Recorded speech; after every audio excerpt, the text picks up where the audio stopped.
The Walt Disney stock is back below $100 again, and this, my friends, comes on the heels of lots of excitement from Wall Street for Josh D'Amaro and his team of merry execs who have essentially been sent over from Wall Street to fix things. If we go back and look at the 1 month, you can see that this stock was up at 108. That was great at 108. The rhymes are too much, Pro. Drop them. But we've dropped from 108 now all the way back down to $99. If we look at this in the 1 year, you can see that under Josh D'Amaro now, unfortunately, we're back towards the bottom. So just before Josh D'Amaro took over, Bob Iger was in a free fall and we'd hit the lowest of the lows. How low did it go? 92. But we're dropping back down again. Dropping back down again for Disney. And I have a thought about why that might be. So let's take a look at what is killing the Disney stock. And I have a feeling, folks, that investors are starting to notice something and the flywheel may be damaged. We'll explain what that is in just a minute. But this out of the direct by Lauren Rouse, Disney Plus's most important TV show is officially dead. It says one of the major titles seems to have run its course, marking the end of another foundational show. Of course, it's talking about Mando, the Mandalorian and Grogu. And as of recently, we've seen that there's basically nothing people care about when it comes to Marvel on Disney Plus.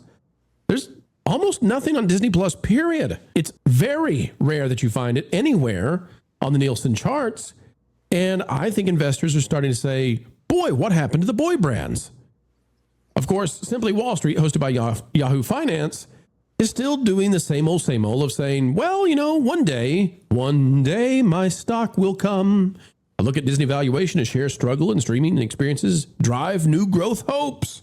How many times have we covered this same kind of story here on the channel, folks, where they over and over again tell you what the price will be? According to the most followed narrative on Disney, go with the most followed narrative. That'll be great.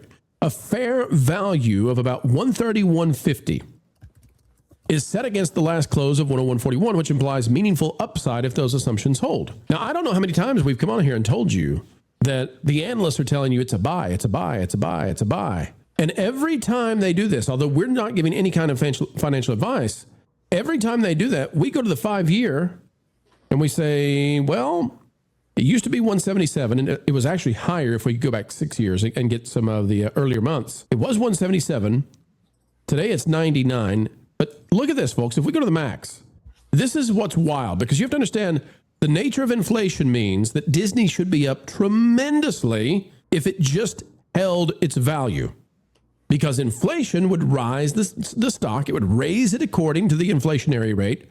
And yet, folks, when did Disney first hit 99.23? Okay, let's go back in time and find when was the first time they were at 99, and when was it? We got to go all the way back to about there, the beginning of 2015. This stock has been in the same place for 11 years, except for this point right here when Bob Chapek took over from Bob Iger. And then they kicked him out, and it has been in the same place that it has always been for the last 11 years. But Jonas, my thesis right now is that investors are figuring out there's a problem. I think the Star Wars thing, although most movies do not move the needle, I think this one does. And I think that they're panicked that Marvel might be next. I think they're panicked that if these movies are not performing well, it's not just movies. Star Wars and Marvel are far more than movies.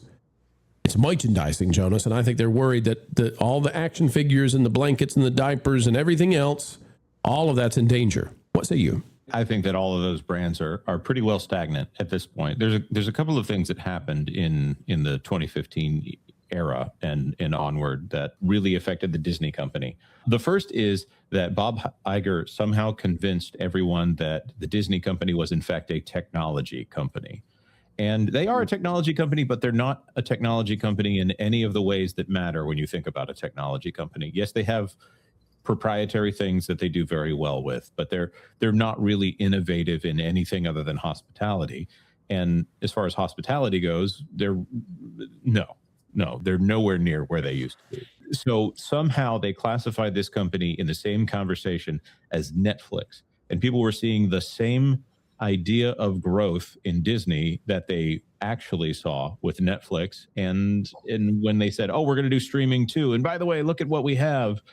And the people who were making those decisions on what the stock price should be weren't really paying attention to the idea that you can't build an entire streaming service off of 4 brands. They may be mega brands, but they're just 4 brands. Those brands being Disney, Star Wars, Pixar, and what's the other one? I forget what the other one is. Doesn't matter what it is. By the way, they threw in National Geographic because I think they even acknowledged that there was nothing to put on their platform. So all of a sudden you have this explosive growth, and you have the pandemic a few years later, and all of the subscription models are hitting hard and heavy in the stock market. And then they eventually realized, oh, we have to charge money for this, but no one wants to pay that much money for something that they're not watching. I don't know what this platform would be without Bluey.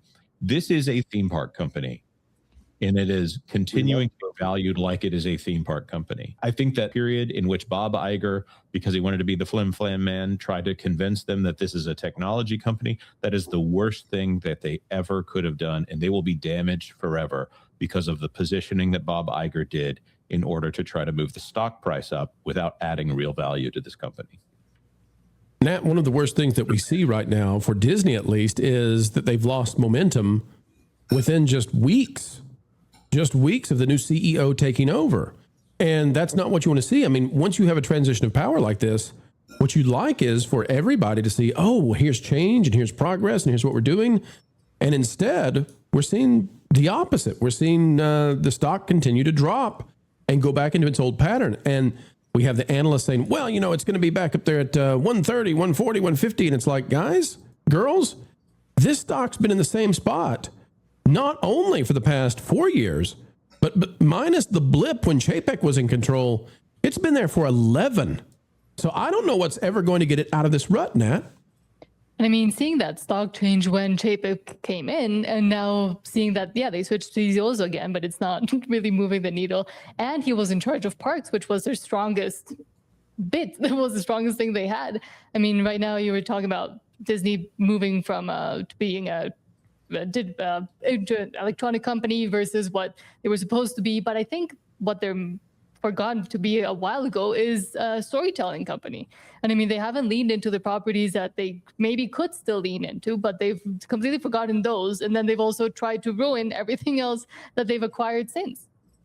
I totally agree. And Kara, the only thing still strong, I think, with Disney is the girl brands. The girl brands are okay. Moana's okay. You know, Frozen, people still like that, which is fine. And but the boy brand stuff is just, it's on life support. It's because the girl brands were started as girl brands, and they're trying to make the boy brands into girl brands. Like, that's not good. We can't do that. No. You need that separation. It's okay for boys to like boy things and girls to like girl things. And if there is a little bit of crossover, that's a bonus. It shouldn't be. It's okay to have things geared towards boys and geared towards girls. That's Kara, you know the pitch. Fine.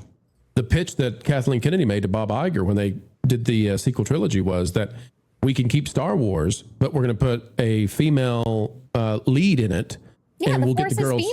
Don't you know? We'll get the girls too. So the idea was we'll get all the boys will keep buying it, but now the girls are going to want to buy it because they want to be, you know. But that's a crazy idea, because imagine if you tried that with Barbie. Imagine if you went to Mattel right now and said, you know, you're really strong with the girls with Barbie, but what if we made Ken be the star and we aim to get the guys to start buying Barbies? I just think it would destroy the whole franchise. I think that would be fabulous, would be the word. And I do mean that ironically. You Kenimal. Now, I will say, whenever I was in Japan, I did not see very much new age Disney.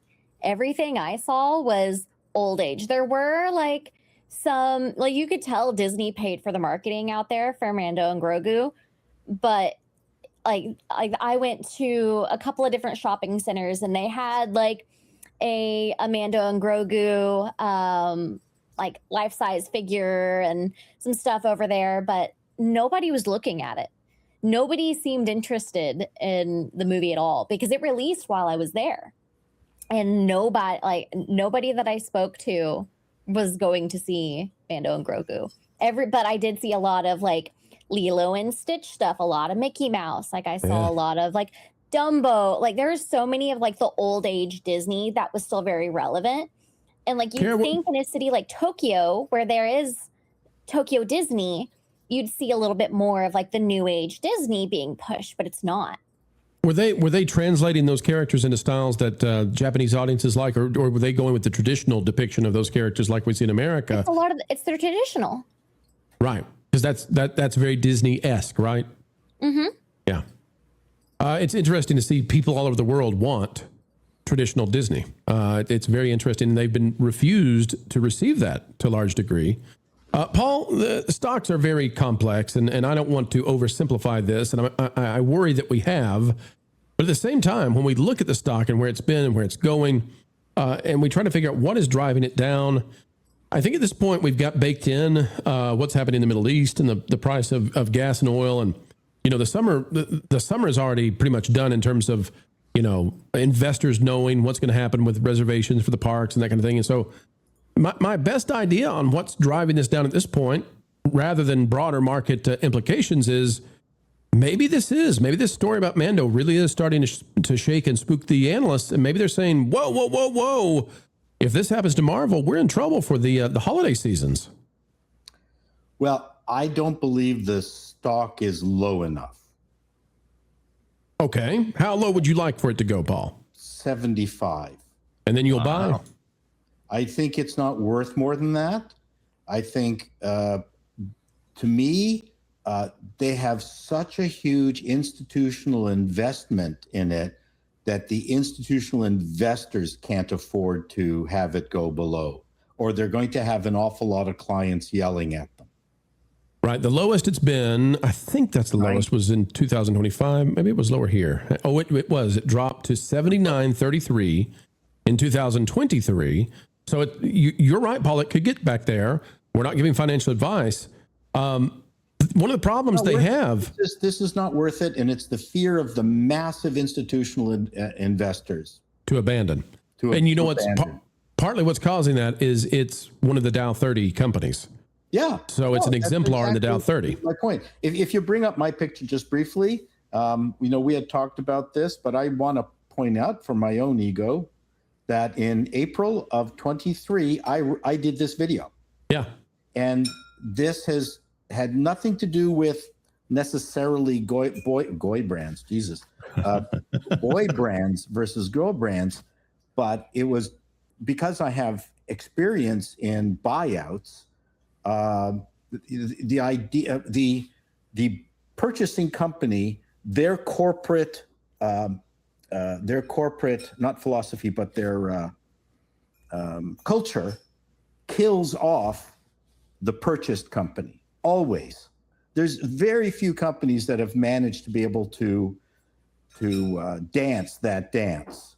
But Disney, was, and the Helen Andrews, who talks about what happens when a corporation is run predominantly by women. Well, Disney, because I'd been to their headquarters in even in the early 90s, there were more women at Disney in mid-level executive roles than in almost any studio that I can recall. And I think that had an effect on Star Wars and Pixar, because those companies were not just doing male-branded content; they were run by men. Right. It was masculine throughout, and masculine top to bottom, and you could tell that a lot of the projects had that kind of masculine vibe. Whether it was Monsters Inc. or not, that women couldn't come up with that. Well, and in fairness, Paul, if I were to show up for a Frozen 3 or Frozen 4, project and check out what they're doing on the movie, if I see 80% guys, I'm going to say, yeah, what are we doing here? Yeah, Why are you here? And it's perfectly correct. So the corporate culture of Disney, its culture is what ate Lucasfilm and right, and all the other ones. Now, it didn't hurt that they put Kathleen Kennedy in charge of Lucasfilm. If they had a more competent individual, I don't care who, what stripe they were, then things might have been different. But I think they were happy to have Kathleen Kennedy there. They were able to trumpet a female executive of that level to the rest of Hollywood, and the kind of power that she was able to wield. That gave them some bonus points. But well, we also want to give credit to Chris Gore, who has called this, when it comes to Star Wars, he said it's the most costly mistake in cinematic history. And this is one of those aspects. It's just one of them. He's really talked about switching Star Wars to a girl brand was the biggest financial downer for Disney. If you look at the cost, the opportunity cost loss, it's got to be in the tens of billions. But Chris Gore says, but you have to understand, Disney at the time, I don't believe, was thinking of converting. That was not a conscious effort. It's just the way they thought. Right. So Chris Gore says everyone who is a Star Wars fan wanted Han, Luke, and Leia to reunite for another adventure. This is perhaps the worst mistake in cinema history, and costly too. This one decision destroyed the franchise. And I'm going to add to this. It's not just, and this has, folks, we're talking stock right now because this is what we see. This is the result of these kinds of decisions. This actually has major impact. It's not just that they didn't give the fans what they wanted. And then I think they also started doing the same thing with Marvel. It's not just that they didn't give you Luke, Leia, Han all together heroic with, capitalizing on their happy ending. It's that they systematically killed them. They emasculated them. They destroyed them. They turned them into failures. And then they systematically murdered your favorite characters one by one in the trilogy. You could not make this up for how badly, like nobody in their right mind would ever say, that's what we're going to do. Let's buy this for $4 billion and let's just kill the characters like in a slaughterhouse, a Star Wars slaughterhouse. It just occurred to me that the upgrade that they did on, because they can't respect a princess Leia, they had to make her into a general. Well, that general apparently allowed the First Order to pop up in the middle of everything. So she's a failed general. They made Han Solo a deadbeat dad and a smuggler. They made Luke into the worst Jedi ever, and they made Leia into the worst general ever. But they did get baby Yoda, Grogu, who's cute. How's that for saving Star Wars? They popped Hello Kitty into an episode of Star Wars. And I'll tell you what, they will continue to sell Hello Kitty merchandise. Sorry, Baby Grogu merchandise. That was not intentional. They won't continue to sell it. It's done. It's discounted. No, we covered this last night. No, people who don't care at all about Star Wars, that just want the little cutesy icon, will continue to buy. Just like, okay, Stitch actually has a personality. This is a prop. This is a toy. It is essentially, they're carrying around a toy through 3 seasons in a movie of this show. But he's already on clearance. Wizard was showing us this the other night. It's the baby Grogu stuff is on clearance.